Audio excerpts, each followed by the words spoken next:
Today, we are going to be looking at the John Morse room. This is the last room Mrs. Borden was seen alive in, and that was by her stepdaughter, the infamous Lizzie Borden, and her maid, Bridget.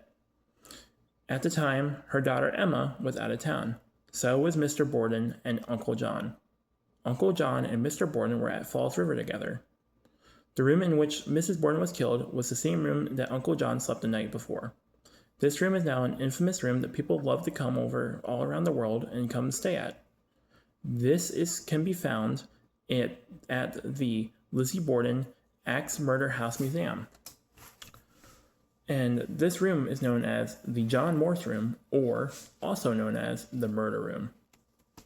One thing we do know is that when Mrs. Borden was killed, she didn't struggle and she had no defensive wounds. Isn't that peculiar?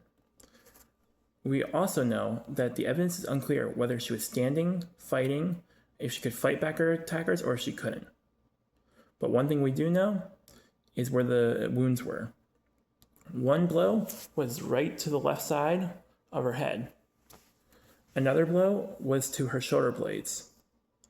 An additional 17 blows were to her head and neck, for a total of 19 blows. And Mrs. Borden was found in a pool of her own coagulated blood. The other stomach contents was found of the two victims in the blood too. That was an hour and a half prior to when Mr. Borden was killed.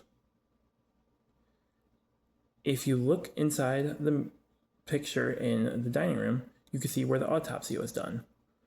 You can see how Mrs. Borden was lying flat and how she lying flat on her stomach, and you can see the pool of blood around her head. If you look in the mirror, you can see the camera that took the photo.